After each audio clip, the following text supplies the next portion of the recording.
জানিলি কৃষ্ণ কাম নথাকি লয়াৰ দৰ্শন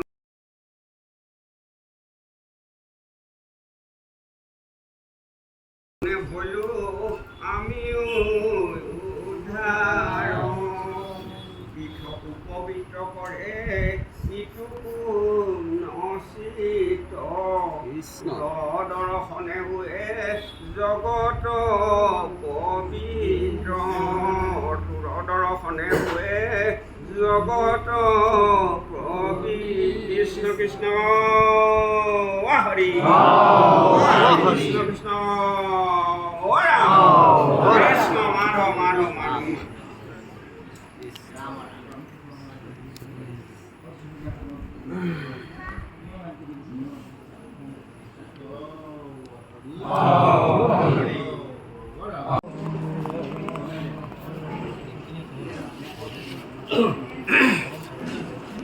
ফুকনি গদতি কথা শুনানি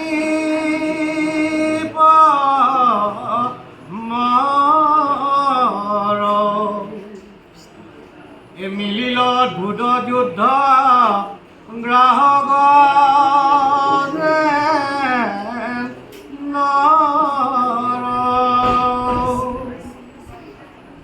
এই আকাশত দেৱগণে দেখন্ত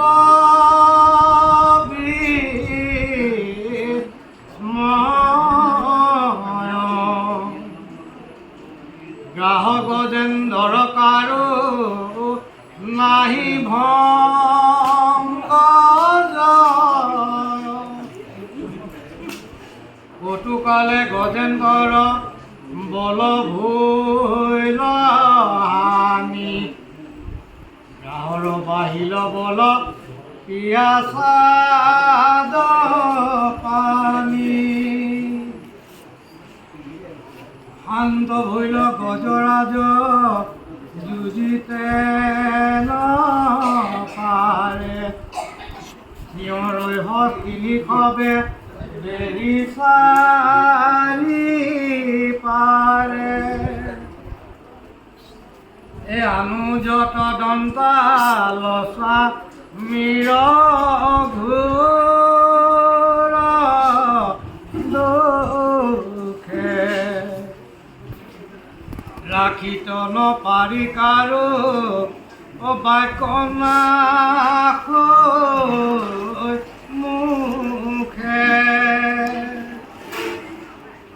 দেখিয়া গজেন্দ্ৰে আকো নাৰ মৃত্যু ভয় ৰাখন্তা নাহিকে আৰ পুত্ৰ ভাগ্যাশয়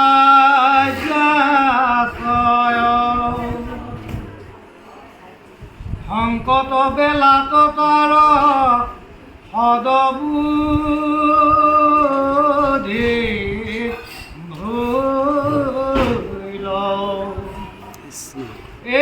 ভৈল কি ভৈল বুলি গুণিবা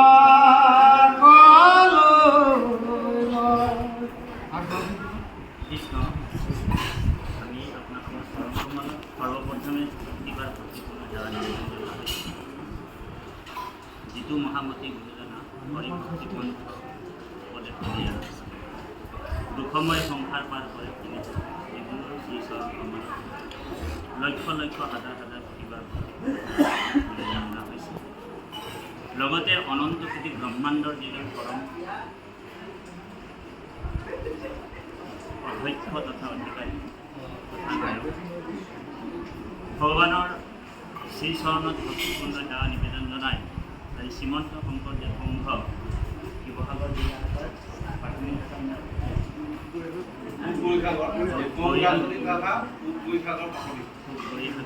শাখাৰ পৰম শ্ৰদ্ধাৰ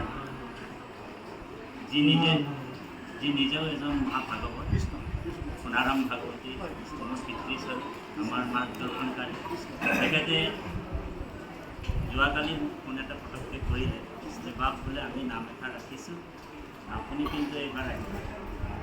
তাৰমানে 3 বাৰ আমাক নিমন্ত্ৰণ কৰিছিলে বাবে 3 ভাগ দায়িত্ব দি, কিন্তু আমি প্ৰথমে তেখেতৰ বাক্য পালন কৰিব নোৱাৰিলোঁ। গতিকে এইবাৰ কিন্তু যদি আমি নাহিলোহেঁতেন তেনেহ'লে আমাৰ কৰি মানে নাম কাটিছিলেহেঁতেন বাপৰ অন্তৰত। গতিকে আমি নিমন্ত্ৰণ ৰক্ষা কৰিবৰ কাৰণে তথা আপোনাক মহামহন্তৰ চৰণ দৰ্শন কৰিবৰ কাৰণেহে আহিছোঁ।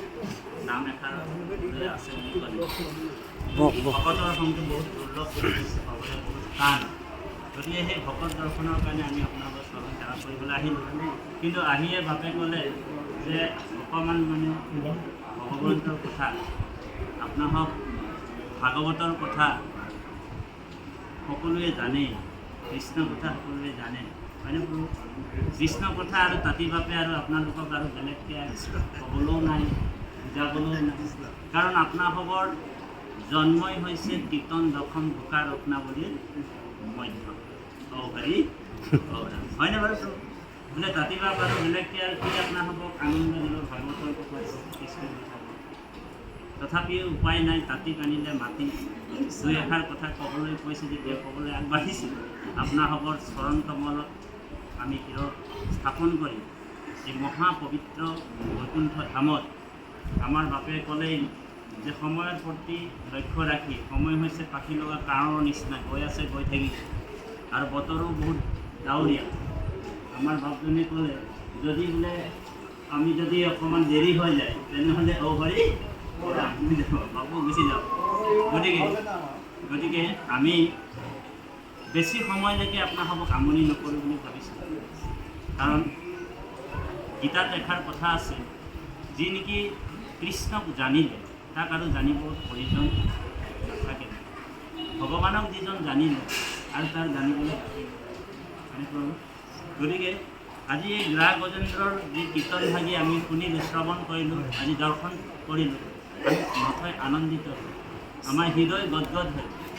গতিকে আমাৰ ভাগ্য বুলি ভাবিছোঁ যে মহন্তৰ সময়ত আজি বহি এই কৃষ্ণ কথা অকণমান হ'লেও শ্ৰৱণ কৰিবলৈ পাৰোঁ, মহাভাগ্য বুলি কৈছে, হয়নে প্ৰভু?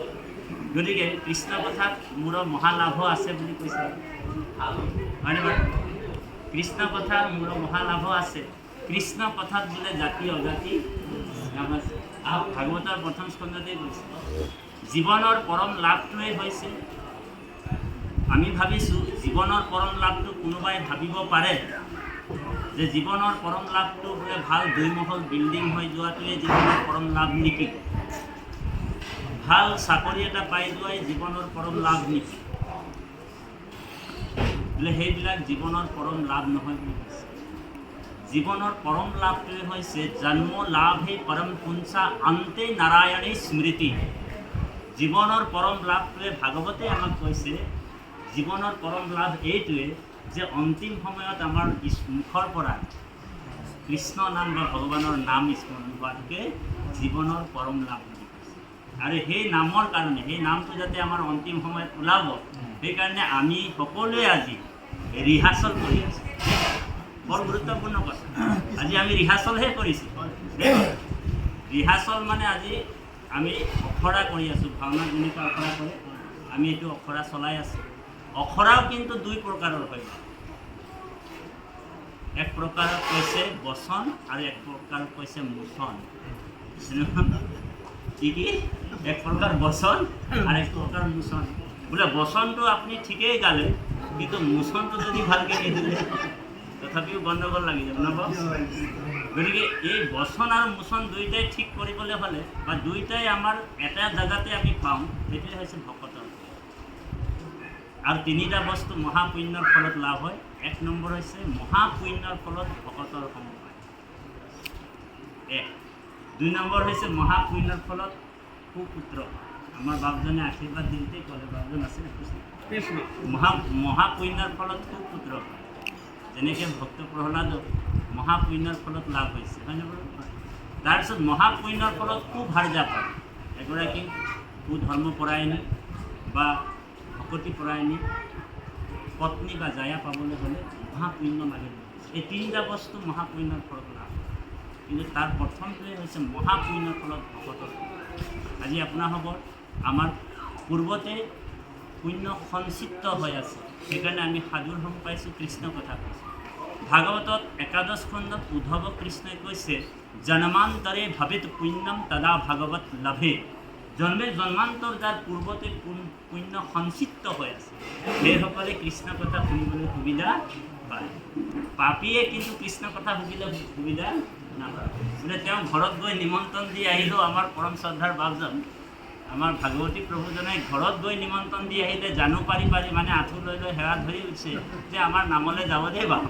তেওঁ যদি পাপী হয় এই পুণ্যতীৰ্থত আহিবলৈ সুবিধা নাপায়। গতিকে সেই প্ৰভু সমস্ত ইয়াত আহি কিনি আমাৰ মায়াবিলাক দূৰ। মায়া মানে কি? বিষ্ণু মায়া দেই বাৰু। ইয়াত আহি আমাৰ মায়াবিলাক আমি কৰ্মবন্ধন যিবিলাক আছে আমাৰ পূৰ্বৰ পৰাই আমাৰ কৰ্মবন্ধ ইয়াত জাবৰ জমা হৈ আছে। বোলে এদিনৰ জাবৰ নহয় যে আপুনি পটককৈ চাফা কৰি লওঁ, বোলে দুদিনৰ জাবৰ নহয় যে আমি পটককৈ চাফা কৰি লওঁ নাম গাই কিনি। কোটি কোটি জনমৰ আমাৰ প্ৰাৰব্ধ ফল আছে। এই প্ৰাৰব্ধ ফলৰ ফলত আমি মানুহৰ জন্ম হৈ আছে, কিন্তু কৃষ্ণ কৃপা কৰি আমাক এই যে প্ৰাৰব্ধ ফলৰ পৰা আমি মুক্ত হ'বলৈ উপায় কৰি আছে আৰু সাধুসং আমাক দিছে কৃষ্ণ কৃপা। 84 লক্ষ যদি ভ্ৰমণ কৰাই জীৱ যেতিয়া ভাগৰি যায়, তেতিয়া ভগৱন্ত অনুগ্ৰহ কৰি মানুহৰ শৰীৰটো আৰু মানুহৰ শৰীৰটো পাই যি শৰীৰ নভজে সেইজনক কৈছে আত্মঘাতী বুলি কৈছে। আত্মঘাতী সেইজনক কোৱা নাই যি নেকি মানে ডিঙিটোত মানে ৰছীডাল ওলমাই গছত ওলমি থোৱা আত্মঘাতী কোৱা নাই। আত্মঘাতী কাক কৈছে? যি মানে মানুহৰ জন্ম পায় ভগৱানৰ ভকতি নহয়। সেইকাৰণে ভক্ত প্ৰহ্লাদে দৈত্য শিশুসকলক কৈছে, উপদেশ দিছে, দুৰ্লভম মনুষ্যম দেহা তদপি অৰ্ধুবম অৰ্থ। মানুহৰ জন্ম কিন্তু চাবা পাবলৈ বহুত জটিল, বহুত টান। তদপি মানে কিন্তু লগাই দিয়ে। অৰ্ধুবম অৰ্থদম, কিন্তু আজি আছে হয়তো কালি নাথাকিবও পাৰে, কচুপাতৰ পানী।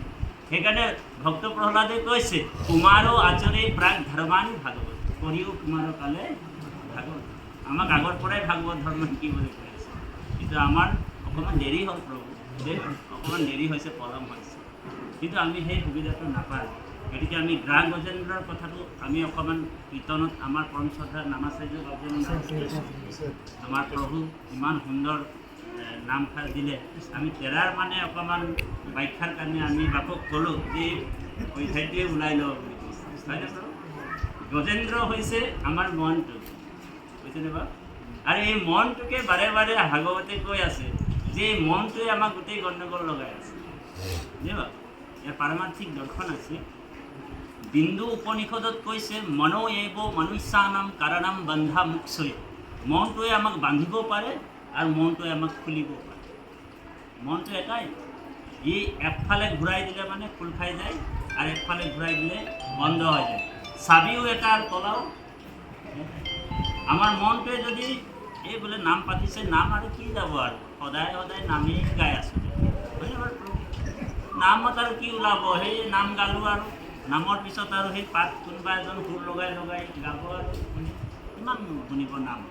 সেই বুলি যদি ঘৰত আজি নাযাওঁ দিয়ক বতৰো বেয়া বুলি, ঘৰত তেখেতে যদি মনটোক বান্ধি দিলে তাতেই বান্ধি থাকি আৰু মনটোত যদি আপুনি একফালে ঘূৰাই দিলে নাই। কৃষ্ণ কথা অমৃত সমান বুলি কৈছে, হয়নে বাৰু? কৃষ্ণ কথা অমৃত হয়নে? মৰাটো জীয়াই বুলি কৈছে শাস্ত্ৰই। নাই, যাবই লাগিব, মনটো ঘূৰাই আপুনি লৈ আনিব। আৰু কৃষ্ণক যিসকলে মন দিয়ে, ভগৱন্তই কৈছে, যিসকল মোৰ চৰণত মতিটো ৰাখিব, মতি মানে মন, এই মনটো মোৰ চৰণতে ৰাখিবলৈ কৈছে। ভগৱান কৃষ্ণৰ চৰণতে আমাৰ মনটো মজি থাকিব লাগে, সেইটোৱে আমি যত্ন কৰিব। সেইকাৰণে মহাভাৰতৰ শুকুনিয়ে এটা সাংঘাতিক প্ৰাৰ্থনা কৰিছে কৃষ্ণ। মহাভাৰতৰ শকুনিয়েনো প্ৰাৰ্থনা কেনেকৈ কৰে ভগৱান, হয়নে বাৰু? শকুনিকটো চবেই বেয়া পায়, দুৰ্যোধনকতো আমি চবেই বেয়া পাওঁ। দুৰ্যোধনৰ কাৰণে গোটেই কৌৰৱ বংশটো যুদ্ধ হৈছে, আমুক হৈছে। দুৰ্যোধনো প্ৰাৰ্থনা কৰিছে কৃষ্ণ। দুৰ্যোধনে কৈছে যে ধৰ্মক জানোহো মই তথাপি প্ৰবৃত্তি অধৰ্মটো নিৰ্বৃত্তি নহয়, হৃদিস্থিত শুয়া তুমি যেন কৰাই বাহা স্বামী ঋষিকে দুৰ্যোধনে প্ৰাৰ্থনা। মহাভাৰতৰ শুকুনিয়ে কৈছে কৃষ্ণ তদ্য পদপঙ্কজ ৰান্তে ঐদৱয় বিশুদ্ধ মানস ৰাজ শনিছ প্ৰাণ পয়ান সময় কফবাত পীত কাণ্ঠাৰূঢ় স্মৰণম কুটেশ। এইটো মহাভাৰতৰ শুকুনিয়ে কৰিছে কণ্ঠা। কৃষ্ণক কৈছে সকলোৱে গাব দেই, সকলোৱে হে কৃষ্ণ তজো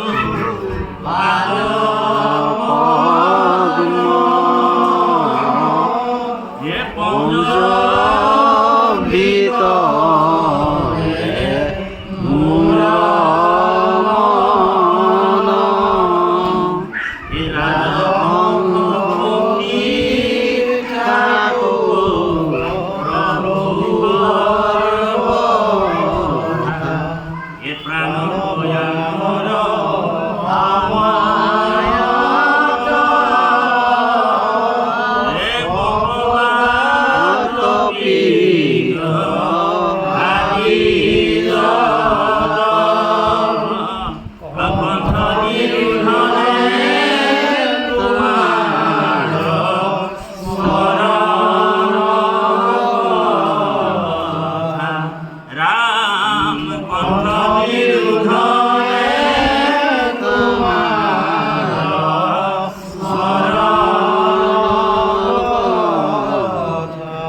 তজুপাদ পদ্ম পঞ্জৰ ভিতৰে মোৰ মন ৰাজশংখ পক্ষী থাকিব প্ৰভু সৰ্ব। মোৰ এই ৰাজহাঁহৰ নিচিনা যেনি তেনি উৰি যোৱা মনটো তোমাৰ পদ পঞ্জৰ মানে পিঞ্জৰাৰ ভিতৰত বন্দী কৰি। তো ভগৱান কৃষ্ণই কৈছে কিয় বন্দী কৰি? প্ৰশ্ন আহিছে। ভগৱানে কৈছে তোমাৰ মনটোনো মই কিয় বন্দী কৰিম? তো শুকুনিয়াই কৈছে যে হে প্ৰভু, যে মোৰ মনটো যেতিয়া তোমাৰ পাদপদ্ম পঞ্জৰৰ ভিতৰত বন্দী হৈ যাব, অন্তিম সময়ত মোৰ তিনিটা জমদূত ধৰি ল'ব অন্তিম বেলিকাত, হয়নে বাৰু? অন্তিম সময়ত মোক কফ বাত আৰু এই পিত, এই তিনিটা জমদূত যেতিয়া ধৰি ল'ব, মোৰ তোমাৰ নামটো মোৰ স্মৰণ হ'ব নেকি? হা? সেই সময়ত তোমাৰ নাম স্মৰণ নহ'ব। সেইকাৰণে মই আগতীয়াকৈ তোমাক কায় বাক্য মনটো বিক্ৰী কৰি দিছোঁ প্ৰভু, যাতে সেই মনটো তোমাৰ চৰণত বন্দী হৈ থাকক, যাতে কফ বাত পিত এই তিনিটা বস্তু যেতিয়া একলগ হৈ যায়, যিমানেই ৰিহাৰ্চল কৰি থাকক, যিমানেই প্ৰেক্টিছ কৰি থাকক, মানে 20টা কীৰ্তন মুখস্থ আছে, হয়নে প্ৰভু? বেয়া নহ'ব বোলে 20টা কীৰ্তন মুখস্থ আছে, আমুকটো গালোঁ তামুকটো গালোঁ সমাজত, আমিতো কৈ থাকোঁ, কিন্তু পৰীক্ষাটো আমাৰ সেই শেষত হ'ব দেই বা। পৰীক্ষাটো শেষত হ'ব, অন্তিম সময়ত কফ বাত পিত একলগ হৈ যাব, আপোনাৰ অশুদ্ধি হৈ যাব, স্মৰণ শক্তি নাথাকিব, বিবেক শূন্য হৈ যাব, বুজিলে? তেতিয়া আৰু আপুনি কোনোবা যদি মনতো পেলাই দিয়ে ৰাম কক দেউতা ৰাম কক দেউতা, ঘৰ ঘৰ কৰি থাকিব ডিঙিটো, হয়নে প্ৰভু? সেইকাৰণে কফ বাত পিত এই তিনিটা বস্তু জমদূত যেতিয়া ধৰি ল'ব, তেতিয়া তোমাৰ নাম মোৰ স্মৰণ নহ'বও পাৰে। সেইকাৰণে সেই প্ৰভু সেই কমল নয়ন, কৃষ্ণৰ আন এটা নাম কমল নয়ন। এইটো লক্ষ্মীয়ে প্ৰায় মানে ভালে মাধৱ নামটো ভগৱানৰ লক্ষ্মীয়ে মাতে, একদম প্ৰিয় নাম। এই যে কায় বাক্য মনটো যে কৃষ্ণৰ ওচৰত আমি অৰ্পণ কৰিম, সেইজন ভকত যদি অন্তিম সময়ত নাম স্মৰণ কৰিব নোৱাৰে, কফবাত পিতৰ কাৰণে হয়তো ঈশ্বৰৰ নামটো স্মৰণ কৰিব নোৱাৰে, কিন্তু তেওঁৰ শৰণটো শুদ্ধ হৈ আছে, শৰণটো পবিত্ৰতা আছে, শৰণত কোনো ভেজাল নাই। সেইকাৰণে শুদ্ধভাৱে শৰণ লৈ যিজন লৈ আছে, মানে পবিত্ৰ হৈ আছে, কৃষ্ণৰ বাহিৰে আৰু ক'তো তেওঁৰ শৰণ নাই। তো ভগৱানে কৈছে यदि बातादि दोषेना भक्ता अहम स्मरामि चपि परे। बराह पुराणत भगवान कृष्णই কৈছে, বরাহ ভগবানে বসুমতী আয়ক, বরাহ পুরাণত ভগবান বরাহ রূপী ভগবান বসুমতী আয়ক কৈছে यदि बातादि दोषेना भक्ता अहम स्मरामि चपि परे। যদি বাত পিত কফৰ কাৰণে মোৰ ভকতে মোৰ নাম ল'ব নোৱাৰে, আমি অসমীয়া ভাঙনি কৈ দিছোঁ দেই, যদি বাত পিত কফৰ কাৰণে মোৰ ভকতজনে মোৰ নাম অন্তিম সময়ত ল'ব নোৱাৰে, তেতিয়া বোলে একো কথা নাই, বোলে মই সেইজন ভকতক স্মৰণ কৰিম, বোলে অহম স্মৰামি মদ ভক্ত নয়ামি পৰমম গতিম, বোলে সেই ভকতজনক মই স্মৰণ কৰিম অন্তিম সময়ত। তাৰ উদাহৰণটো ভীষ্মৰ ক্ষেত্ৰত দেখুৱাই দিম, বুজিছেনে প্ৰভু? ভীষ্মইতো অন্তিম সময়ত কৃষ্ণ স্তুতি কৰা নাছিলে, প্ৰাৰ্থনা কৰা নাছিলে, হয়নে বাৰু? ভকত ভগৱন্তৰ পক্ষপাত, ভগৱন্ত ভকতৰ পক্ষপাত।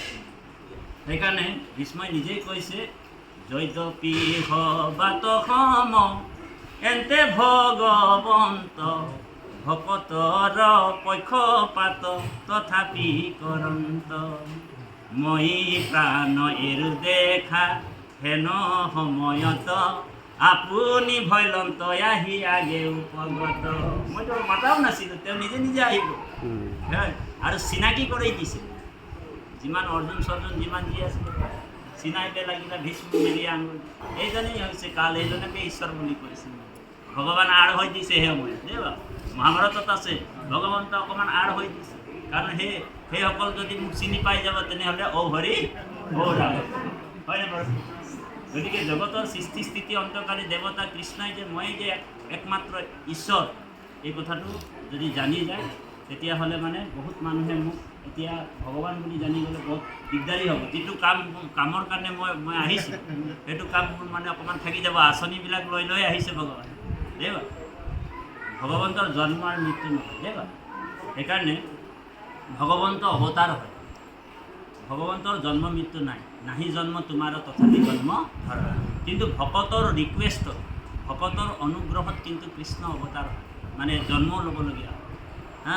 অনুগ্ৰহাৰ্থে লোকানাম বিষ্ণু লোকে নমস্কৃতম দৈৱকীয়তে বসুদেৱয়তে প্ৰাদুৰ্ভূতে মহাযশ।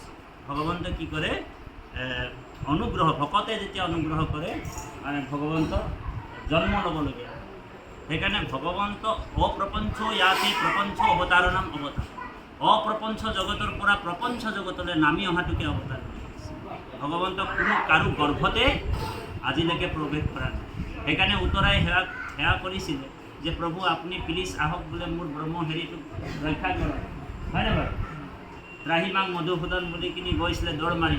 তেতিয়া উত্তৰাক কৈছে যে তুমি দেখোন গান্ধীধাৰী তোমাৰ শহুৰৰ ওচৰত যাব লাগিছিলে, মোৰ ওচৰত কিয় আহিল? তোমাৰ শহুৰে তোমাক ৰক্ষা কৰিব পাৰিব, তুমি বোলে ভীষ্মৰ ওচৰত যাব লাগিছিল। তাৰপিছত উত্তৰাই কৈছে যে আমি মানে উত্তৰাই গম পালে যে তুমিয়ে একমাত্ৰ ঈশ্বৰ মই জানিলোঁ। সেইকাৰণে হে নাথ আমাক নকৰা অনাথ, আমাক অনাথ নকৰিব। গতিকে তুমিয়ে পৰমাত্মা আৰু ব্ৰহ্ম অস্ত্ৰত তুমি নিবাৰণ কৰিব, তুমিয়ে পাৰিব। তো ভগৱান কৈছে মইতো আজিলৈকে কাৰো গৰ্ভত যোৱাই নাই। প্ৰশ্ন আহি গ'ল উত্তৰ। তেতিয়া কৈছে বোলে দৈৱকীৰ গৰ্ভত কি আছে? দৈৱকীৰ গৰ্ভত বোলে কি আছিলে জানানে? দৈৱকীৰ গৰ্ভত বোলে হৰিত আছিলে। হৰিত মানে বায়ু, বোলে অনুভৱটো তেওঁ কৰাই আছিল, কিন্তু মই তাত নাই। বায়ু ৰূপে মই মানে সন্তান আছে বুলি। সেইকাৰণে শংখ চক্ৰ গদা পদ্ম ধৰি তেওঁ তাতে মই শিশুৰূপে ভৈলা অৱতাৰ বুলি ভাগৱতত আছে। বাৰু যাওঁ কি নহওক, এতিয়া আমি অকণমান গজেন্দ্ৰৰ কথা মাত্ৰ 20 মিনিটতে সামৰিব লাগিব কথাটো। কাৰণ ভকতে অ হৰি অ ৰাম কৰিব লাগিব আৰু যাব লাগিব। আৰু গাড়ীৰ পিছফালে লিখা থাকে ন আকৌ আহিম, কেতিয়াবা আকৌ আহিম আৰু কথাবিলাক ভালকৈ ক'ব লাগিব। আজি সময়ৰ প্ৰতি মানে হেৰি ৰাখিম। এতিয়া গ্ৰাহ গজেন্দ্ৰ প্ৰভু কৃষ্ণ শংকৰ মই সদৰপ্ৰিয় চৰণত তীৰ্থ হৈ সচেতন পৰিপাত জনাইছোঁ। অকণমান ক্ষুদ্ৰ মগজৰ সীমিত কাৰণে কথা ভাত এই আমাক প্ৰশ্ন কৰে, কৰাৰ কাৰণে আমি আজি প্ৰথম শ্ৰদ্ধাৰ আমি ৰাতিপুৱাক পাইছোঁ মূলৰ প্ৰচাৰ। যদি কিবা এটা সন্ধান অকণ পাওঁ ভাল লাগিব। তেখেতে প্ৰশ্নটো উলিয়ালে, উত্তৰাই যেতিয়া গৰ্ভত সৃষ্টি কৰিছিলে তেতিয়া ভগৱন্ত আহি হাতে গদা ধৰি গৰ্ভে পখিলন্ত হৰি ৰাখিলন্ত শিশু ব্ৰহ্ম অষ্টক সুন্দৰী শংখ চক্ৰ গদা পদ্ম চাৰি অস্ত্ৰ ধৰি ভক্তে কৃপা কৰি দেখাইলা মুৰাৰী। কৃষ্ণক দেখিলে সখী মাতৃৰ গৰ্ভত কৃষ্ণ দৰ্শনৰ ৰহিল মনত কৃষ্ণক স্মৰীয়া উপজিলে পৃথিৱীত পৰিসৰৰ জাতৰ নামৰ ভৈলা পৰীক্ষিত। এই কথাটো আমি এইটো আপোনালোকে চৰণত জন্মে জন্মে ঠাই পৰীক্ষা কৰিবলৈ নাই কোৱা। তোমাক পৰীক্ষময় মায়াক প্ৰকৃতি অগধীৰৰ আগজনক ক্ষুদ্ৰ ফিৰিঙতি আমি ফিৰিঙতিও হ'ব পৰা নাই। এই কথাটো অকণমান আলোচনাৰ মাধ্যমলৈ দিছোঁ। যদি হয় পাৰিব ক'ব, যদি নোৱাৰে নোৱাৰিব পাৰে। যেন মানুহে চব জানে আৰু চব নাজানে। যে প্ৰভু হয়। ক্ষমা বিচাৰিছোঁ তাৰমানে গৰ্ভৰ ভিতৰত ভগৱন্ত প্ৰৱেশ হৈছে কেনেকৈ প্ৰৱেশ কৰিলে আপুনি যিটো কৈছিলে এনে সেইটো এই- বুঢ়া আঙুলিৰ সমান হয় ভগৱন্ত অংগুষ্ঠৰ সমান হয় তেখেতে গৰ্ভত প্ৰৱেশ কৰি এই কমোডিটি গদ্দাৰ দ্বাৰা ব্ৰহ্মস্ত্ৰক নিবাৰণ কৰিছে কৃষ্ণ হৰি আৰু তেতিয়াই গৰ্ভতে পৰীক্ষা হৈছে ন প্ৰভু কাৰ পৰীক্ষা হয় পৰীক্ষিত সেইকাৰণে তেওঁৰ আন এটা নাম পৰীক্ষিত হৈছে সেইকাৰণে তেওঁৰ পৰীক্ষিত। আৰু নাম বিষ্ণুৰাজ আছিল বাৰু যাওঁ কি নহওক হ'ব। অকণমান চমুকে ক'লোঁ কৃষ্ণ, বঢ়িয়া। কম এতিয়া আমি সেই গ্ৰা গজেন্দ্ৰৰ কথাটোলৈ আহি আছোঁ গ্ৰা গজেন্দ্ৰ এই দুইজনে হৈছে আপোনাৰ এজন কিজানি ইন্দ্ৰদ্যুম্ন আৰু এজন সুশু নামৰ গন্ধৰ্ব মানে প্ৰভু গজেন্দ্ৰ শৰণ লোৱাৰ কাৰণে তেওঁ গুচি গ'ল বৈকুণ্ঠলৈ আৰু গ্ৰাহটো মানে শৰণ নহ'ল সেইকাৰণে তেওঁ স্বৰ্গত অকণমান স্থান পালে এতিয়া স্বৰ্গতো কিয় স্থান পাব কাৰণ ইয়াৰ ৰহস্য আছে সেইকাৰণে অকণমান মই বুলি ক'লে অপৰাধ হয় আমি টানি আনিছোঁ কথাটো তাৰমানে কথা হ'ল কি গজেন্দ্ৰ যেতিয়া তিৰকুট পৰ্বতৰ সৰোবৰ যেতিয়া গা ধুবলৈ নামিছিলে পৰিবাৰ পুত্ৰ পৰিবাৰ সকলোকে লয় সেই সময়তে আপোনালোক জানে যে গ্ৰাহৰূপী মৃত্যুৱে তেওঁৰ ভৰিত ধৰি ল'লে আৰু ধৰি লোৱাৰ লগে লগে যিমান পৰিয়াল পুত্ৰ পৰিবাৰ চব ওপৰত উঠি গ'ল হয়নে বাৰু তেতিয়া গজেন্দ্ৰৰ নিজৰ মানে বল শক্তিৰে হাজাৰ হাজাৰ বছৰ তেওঁ যুদ্ধ কৰিছে বুলি কৈছে হাজাৰ হাজাৰ যুদ্ধ বছৰ কৰিও যেতিয়া মৃত্যুৰ পৰা পৰিত্ৰাণ পাব নোৱাৰি তেতিয়া কি হ'ল একমাত্ৰ যে ঈশ্বৰে যে মোক ৰক্ষা কৰিব পাৰিব সেই কথাটো স্মৰণ হ'ল হয়নে প্ৰভু স্মৰণ হ'ল নাই এতিয়া আপোনালোকৰ প্ৰশ্ন এতিয়া আহি গ'ল যে অন্তিম সময়ত মানুহেই ভগৱন্তৰ স্মৰণ কৰিব নোৱাৰে অন্তিম সময়ত মানুহেই ভগৱন্তৰ স্মৰণ কৰিব নোৱাৰে গজেন্দ্ৰটো এটা পশু আছিলে পশুটোৰনো কেনেকৈ স্মৰণ হ'ল কথাটো সেইটোৱে সুন্দৰ হয়নে প্ৰভু কৃষ্ণ তাৰমানে ইয়াৰ ৰহস্যটো এইটো প্ৰাগ জন্মানি অনুশিক্ষিতম তাৰমানে পূৰ্বতে তেওঁ সংস্কাৰ আছিলে গজেন্দ্ৰ ইন্দ্ৰদ্যুম্ন ৰজা আছিলে তেওঁৰ প্ৰবল ভক্তি আছিলে ভগৱন্তৰ কিবা এটা কাৰণত ঋষিমুনিৰ শাপৰ কাৰণে তেওঁ গজেন্দ্ৰ হৈ আছিলে গতিকে যেতিয়া গজেন্দ্ৰ পানীত নামি গ'ল গ্ৰাহৰূপী মৃত্যুৱে তেওঁক ধৰিলে তেওঁ যেতিয়া মানে আকুল বাকুল হৈ এই মৰিম এতিয়া মৰিম তেতিয়া মৰিম বুলি মানে আপোনাৰ মোৰ অসমীয়া শব্দবিলাক অকণমান ইফাল সিফাল হৈ যায় আপোনালোকে অসমীয়া শব্দবিলাক ইফাল সিফাল হৈ যায় আপোনালোক শুনাই ল'ব বুলি হৰি গতিকে এই যেতিয়া ছটপটাই আছে ধৰি লওক তেতিয়া ওপৰত যিখিনি দেৱতা আছিলে এই ওলাই গ'ল বাপে কীৰ্তনত কৈ গ'ল সেইকাৰণে আমি ধৰি আনিছোঁ কথাটো সেই যিখিনি আমাৰ দেৱতা আছিলে আপোনাৰ ব্ৰহ্মাকে আদি কৰি যিমান ত্ৰিদশৰ দেৱতা আছিলে সেই দেৱতাসকল তামাচা দেখি আছে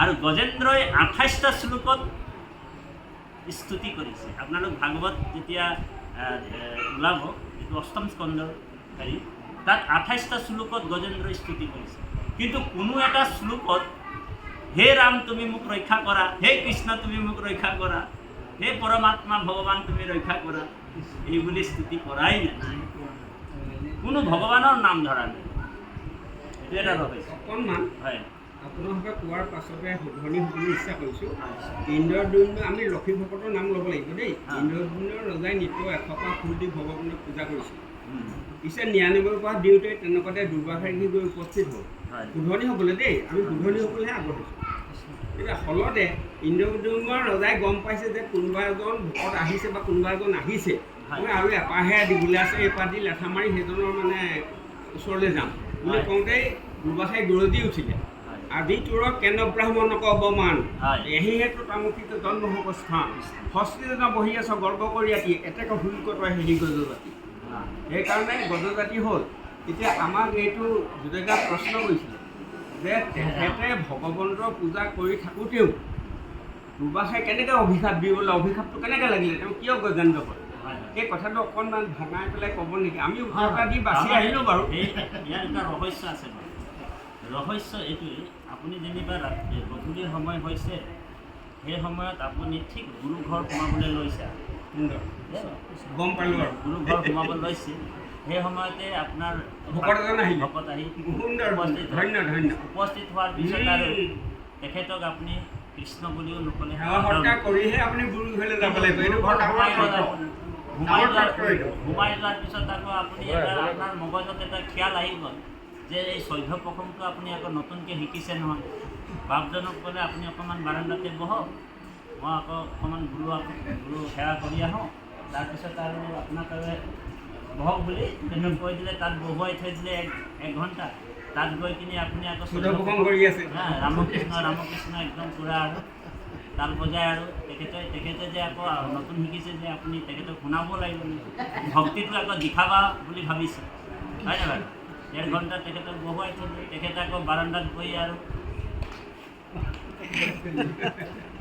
মোৰ মাৰি আছে মই মাৰি আছোঁ গতিকে তাৰপিছত আহি কিনি কৈছে প্ৰভু ক্ষমা কৰিব দেই অপৰাধ হৈ গ'ল আপোনাক সেৱাভাগ ল'ব লাগিছিল এই সেৱাভাগ লৈছে সেইকাৰণে ইয়াৰ ৰহস্যটো সেইটোৱে যে ভকতক পায়া যিটো নকৰে হৰিখ সাক্ষাতে কৃষ্ণক পায়া কৰি দিব আকৌ 10ম স্কন্ধত কৈছে ভকতক দেখি যিটো নকৰে ভকতি মোক মাত্ৰ ভকতি কৰয় মূঢ়মতি তাৰ সম শত্ৰু মূৰ নাই সংসাৰত ভকতক নিন্দি মূৰ ভোকে মাৰি খায় এতিয়া আমাৰ মূৰ্তি 4 প্ৰকাৰ এক হৈছে ভকত মূৰ্তি ভকত কি হয় বোলে প্ৰতিমা স্বৰূপ ভক্ত ৰূপ মাধৱৰ দুহাংগ প্ৰণামে মাথে ইঠি শ্ৰেষ্ঠতৰ সেইটো ইটো দুই ৰূপত কৃষ্ণক যিটো দেখে চক্ষু বুলি মহন্তসকলে টান কৰে মাধৱ বৰ উত্তম সেইকেইটাহে চব গতিকে সেই ভকত মূৰ্তি তাৰপিছত হৈছে নাম মূৰ্তি হয় নহয় মন্ত্ৰ মূৰ্তি হৈছে নাম কৃষ্ণ হয় প্ৰভু তাৰপিছত হৈছে আপোনাৰ ভাগৱত মূৰ্তি ভাগৱত কি হয় বুলি ভাগৱতটো স্বয়ং ভগৱান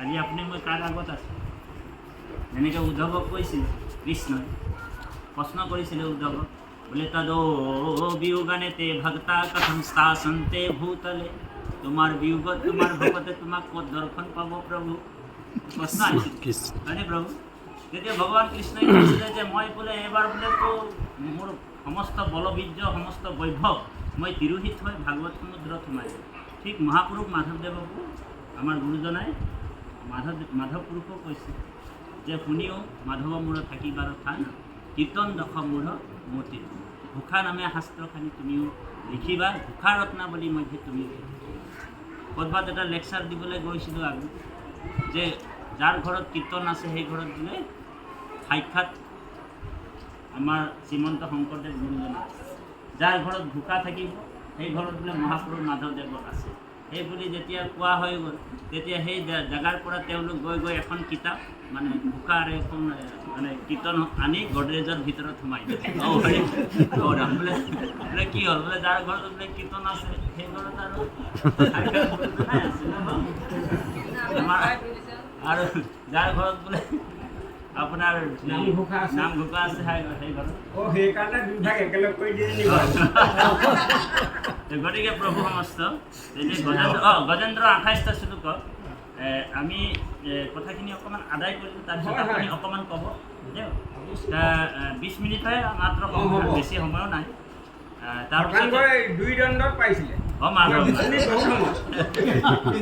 হয় এইটো প্ৰমাণ আছে শাস্ত্ৰত স্মৰণম মাত্ৰেণ জন্ম সংসাৰ বন্ধন বিমত যাৰ নাম স্মৰণ কৰাৰ লগে লগে ভৱ সংসাৰ পাৰ হ'ব 2 দণ্ডতে সেইকাৰণে প্ৰমাণটো দিছে অল্পকালে সাধে ইটো কৃষ্ণৰ ভকতি 2 দণ্ডে পাইলা গতি তাৰপিছতে এতিয়া কি হ'ল গজেন্দ্ৰ 28টা শ্লোকত স্তুতি কৰাৰ পিছত কোনো এটা জেগাতে ৰাম বুলি কোৱা নাই কৃষ্ণ বুলি কোৱা নাই ওপৰত দেৱ দেৱীবিলাকে চাই আছে গজেন্দ্ৰৰ ফালে এজন মানুহে আপোনাৰ মানুহক যিয়ে হওক আপোনাৰ পুখুৰীত পৰি ককবকাই আছে মৰিছে দেৱতাসকলৰ মানে ইমানটো মানে জ্ঞান নাই যে মানুহজনক আমি কেনেকৈ উদ্ধাৰ কৰোঁ দেৱতাসকলৰ ওচৰত এই বস্তুটো নাই দেৱতাসকল 1 নম্বৰ স্বাৰ্থ নিজক বচাবই নোৱাৰে তাৰপিছত যিমান দেৱতাসকল আছে শিৱই কৈছে যে মোৰতো এটা ডাবল ষ্টাৰ আছে হয় নহয় মই শিৱলোকৰ প্ৰতি মই কিয় যাম মানে মোৰ ষ্টাৰ লাগি আছে ব্ৰহ্মাই কৈছে মইতো আপোনাৰ ব্ৰহ্মলোকৰ প্ৰতি মই কিয় যাম মোকতো মতাও নাই হয় নহয় গতিকে সেইকাৰণে গজেন্দ্ৰই আকৌ স্তুতি কৰোঁতে কি কৈছে জানেনে? গজেন্দ্ৰই কৈছে স্মৃত ইদম এতৈশ্বচিদম, যোনে সৃষ্টি স্থিতি অন্তকাৰী দেৱতা সেইজনহে মোক ৰক্ষা কৰিব লাগে। যি সকলোৰ হৃদয়ত আছে সেইজন মোক ৰক্ষা কৰক, লাগিলে এ টু জেড যোনেই হওক। গজেন্দ্ৰৰ মানে যিটো বিশেষণ দি ভগৱানক মানে স্তুতি কৰিছে, সাংঘাতিক বিশেষণ। তাৰপিছত চব দেৱতাসকল চালেতো ব্ৰহ্মাই কৈছে মইতো সৃষ্টি স্থিতি অন্ত একেলগেতো মই তিনিটা কাম নকৰোঁ, মই এটা দায়িত্বতে আছোঁ, হয় নহয়? কোনোবা এটা দায়িত্বতে আছে। শিৱই কৈছে মইতো অকল সংহাৰহে কৰোঁ, মইতো একেলগে মইতো তিনিটা কাম নকৰোঁ। গতিকে ইজনে ডাবল ষ্টাৰ ট্ৰিপল ষ্টাৰ চাই আছে, কিন্তু গজেন্দ্ৰ উদ্ধাৰ কৰিব অহা নাই। কিন্তু ভগৱন্তৰ গোটেই বিশেষণবিলাক ভগৱন্ত পৰমাত্মা ভগৱন্তৰ ওচৰত লাগি আছে। সেইকাৰণে ভগৱান আকৌ চবকে নকয়। ভগৱান হ'বলৈ হ'লে 6টা গুণৰ অধিকাৰী হ'ব লাগে। ভগৰ 6টা গুণ যাৰ ওচৰত আছে, জ্ঞান শক্তি বলে ঐশ্বৰ্য বীৰ্যম তেজম সচেতাহ ভগৱান শব্দ বাচানি বিনা হেহি গুণাম। যাৰ ওচৰত জ্ঞানৰ স্বৰূপ, ভগৱন্ত কোন হয় বুলি জ্ঞানৰ স্বৰূপ। কাৰণ মহাভাৰতৰ যুদ্ধ যেতিয়া হৈছিল মাত্ৰ 1.5 ঘণ্টাতে গীতাৰ জ্ঞানটো দিলে, কিন্তু আজিলৈকে কোটি কোটি জেগাত গীতাৰ কথাই চলি আছে, হয় নাই? কিন্তু গীতাৰ মূল ৰহস্য ভেদ কৰিবলৈ আজিও পৰা নাই। তো যিজন জ্ঞানৰ স্বৰূপ, যিজন শক্তিৰ স্বৰূপ, সেইকাৰণে 6টা গুণ যাৰ ওচৰত একেলগে আছে সেইজনে ভগৱান হ'ব পাৰে। ব্ৰহ্মাৰ ওচৰত আছে, তেওঁলোকৰ ওচৰতো আছে 3টা গুণ 2টা গুণ এনেকুৱা আছে, কিন্তু সম্পূৰ্ণ ভগৱান হৈছে ভগৱান কৃষ্ণ। সেইকাৰণে কৃষ্ণস্তু ভগৱান। গতিকে সেই ভগৱন্ত আকৌ আহিলে, আহোঁতে আকৌ গৰুৰ ধ্বজত আহিছে, একদম ভগৱন্তৰ পীতাম্বৰ একেবাৰে ফালি জালি আহিছে, একদম তীব্ৰ বেগেৰে আহিছে ভগৱান। আৰু চতুৰ্ভুজ ৰূপ লৈ আহিছে, আহি আপোনাৰ 2টা হাতত আপোনাৰ গ্ৰা আৰু গজেন্দ্ৰ একেলগে টানি আনিছে। আকৌ এখন হাতত চক্ৰত গ্ৰাহৰ হৰি ঔৰাম কৰি দিলে। তাৰপিছত এখন হাতত আকৌ এই পদ্ম, সুবৰ্ণৰ পদ্ম নাথাকে বাৰু, ইয়াৰো ৰহস্য বেলেগ বেলেগ আছে, এইবিলাক এতিয়া বাৰু বহলাই নকওঁ। গতিকে সেই সময় দিছোঁ। তাৰপিছতে সেই পদ্ম ল'লে। তাৰপিছতে গজেন্দ্ৰই কৈছে, ইয়াতে ৰাখি দিব পাৰিম। গজেন্দ্ৰই কৈছে, যেতিয়া চতুৰ্ভুজ ৰূপ লৈ ল'লে গজেন্দ্ৰ, তেতিয়া গজেন্দ্ৰৰ প্ৰশ্ন আহিল ভগৱান যে হে প্ৰভু, হে নাৰায়ণ, তুমি কাৰ মাতাৰ কাৰণে আহিলা? তো ভগৱান কৈছে যে হে ভক্ত গজেন্দ্ৰ, মই তুমিয়েতো মাতি আছিলা খুন্দে মেৰাই পদ্ম ওপৰৰ তুমি, খুন্দে মেৰাই পদ্ম গজেন্দ্ৰ আহিলা, হয় নহয়? তুমি মতাৰ কাৰণেতো আহিলা। তো হেৰিয়ে গজেন্দ্ৰই কৈছে যে প্ৰভু, তুমি যে গ্ৰাহক যে মুক্তি কৰি স্বৰ্গলৈ পঠিয়াই দিলা আগতে, কিয় বোলে তেওঁ বোলে আগতে পঠিয়াই দিলে? গজেন্দ্ৰই হেৰিয়ে কৈছে, ভগৱানে কৈছে সেইটোৱেইতো কথা, যি মোৰ ভকতৰ ভৰি ধৰি থাকিব সেইজনৰ বোলে মুক্তিটো হ'ব লাগে, হয় নে বাৰু? ইয়াৰ দাতব্যটো হৈছে। তাৰ গজেন্দ্ৰৰ ভৰিটো কোনে ধৰি আছিলে? গ্ৰাহে। গতিকে সেইকাৰণে তাক মই প্ৰথমে বোলে স্বৰ্গলৈ পঠিয়াই দিলোঁ, বুজিছে নহয়? স্বৰ্গত তাক তেখেতক মানে স্বৰ্গলৈ পঠিয়াই দিম। তাৰপিছত তাৰ পৰা গণৰ্ব লোকৰ পৰা তাক আৰু যদি কিবা এটা পুণ্য হয় আৰু অকণমান বৈকুণ্ঠ দি দিব। বৈকুণ্ঠ আকৌ চবেই যাব নোৱাৰে যে, আপোনালোকৰ কাৰণে স্পেচিয়েল ভগৱানে বনাই ৰাখিছে। কৃষ্ণই কৈছে ব্ৰহ্মাণ্ডৰ বাজ ইটো কৃষ্ণৰ নগৰ, কদাচিত নহি নাশক, বৈকুণ্ঠৰ কেতিয়াও বিনাশ নাই যে। সেইকাৰণে গীতাটো অৰ্জুনক কৈছে, ন তদ্ৰো ভাস্ৰো য়তে সূৰ্য ন শশাংক ন পাৱ যদ্গত্তা ন নিৰ্বন্তন্তে তত ধামো পৰমম। মোৰ পৰম ধাম, মোৰ অলৌকিক ধাম, মোৰ ভকতেহে যাব পাৰে। তাত আকৌ ব্ৰহ্মা বিষ্ণু মহেশ্বৰৰো এণ্ট্ৰি নাই বুলি কৈছে। হৰি বোলে ব্ৰহ্মা বিষ্ণু মহেশ্বৰো যাব নোৱাৰে বোলে। গোলোক ধাম যিটো আমাৰ গুৰুজনাই আমাক দি থৈছে। কথাষাৰ আমি কম নকম লাগি আছে, এই এখেতে আমি পৰম শ্ৰদ্ধাৰ ব্যাখ্যা কৰিবলৈ ধন্যবাদ জনাইছোঁ। মাত্ৰ আমাক 5 মিনিট সময় দিয়ক। আমি পুলিচ বেটেলিয়ানত চাকৰি কৰা মানুহ, আমাৰ এজন DSP আছে ইয়াতে, তুৰাম কলিতা বাপ, আমি একেলগে শ্বিলঙত চাকৰি কৰা। আমি প্ৰথমতে মানুহ মাৰিবলৈ শিকিলোঁ, তাৰপিছত মানুহ মাৰিবলৈ শিকালোঁ। SP, DSP, CID, CBI, SSB, SP, sub inspector, inspector, constable ঘৰতে SP হৈ নাহে। সময়মতে এটা পৰীক্ষা দিয়ে, পৰীক্ষা দি আমি ট্ৰেইনিঙত তেওঁলোকক শিকাব লাগে। আমাক গুৰুজী বুলি মাতে, আমি ছাৰ বুলি মাতোঁ। এদিন PTS, শ্বিলঙত আকৌ PTS পুলিচ ট্ৰেইনিং স্কুলহে আছে। PTC অসমত আছে, পুলিচ ট্ৰেইনিং কলেজ আছে। তাত কলেজ নাই। নোহোৱাতে এদিন এজন DSP এখন কিতাপ লৈ আহিছে। কিতাপখন তেখেতে ইংৰাজীতে কৈছে, this is the IPC text book first law is write off private defence. মানে এইখন ভাৰতীয় দণ্ডবিধি আইনৰ কৰ কিতাপ। প্ৰথম ল'টো হ'ল 96 to 101। প্ৰথম ল'টো হ'ল এইটো আপোনালোকে আনত নাপাব, যদি ডিফেন্সত চাকৰি কৰা মানুহ তেতিয়াহে পাব। কিন্তু শ্ৰীকৃষ্ণ গীতাৰ কথাটো এখেতে ল'লে বিষাদ যুগত লিখা আছে। ৰাইট অফ প্ৰাইভেট ডিফেন্স মানে প্ৰথম ল'টো হ'ল গীতাৰ 96ৰ পৰা 100 6টা ল' চাব আপোনালোকে। যেতিয়া তাত লিখা আছে ৰাইট অফ প্ৰাইভেট ডিফেন্স ব্যক্তিগত সুৰক্ষাৰ অধিনিয়ম নিজক বচোৱাটো। দ্বিতীয়তে বিষাদ যুগত লিখা আছে বলে ধৰণৰ লৰা বান্ধি অগ্নি দিয়া মাৰে চলে বিষয় দেই যদিও ক্ষেত্ৰৰ দ্বাৰা হৰে অস্ত্ৰ ধৰি বধি বাপা হাৰি ধাই এই 6 প্ৰকাৰৰ বোলৰ আততাই বধে আছে নদৰে দুখ হেনজনী শক্তি বেৰাখন দুখ। এই কথাটো মই এজন উকিলৰ লগত পৰামৰ্শ কৰিলোঁ। উকিলক সোধোঁ যে হয়নে এইটো, ক'ব নোৱাৰে। কোনোবাই হয় বুলি কয়। আমাৰ তাত ভূপেন চুতীয়া এজন উকিল আছে।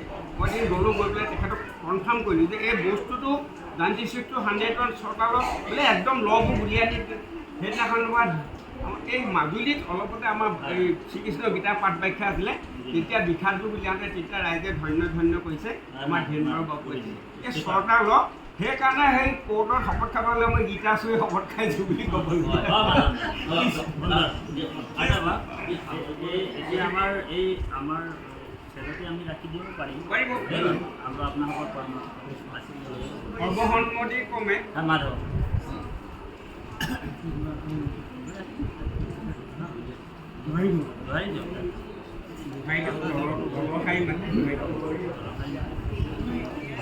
অলপহে আছিলে।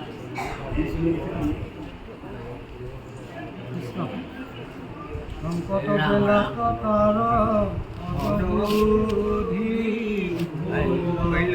কৃষ্ণ কি ভৈল বুলি গুণিবা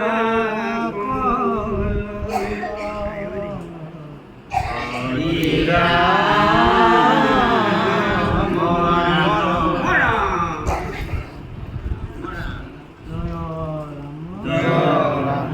জয়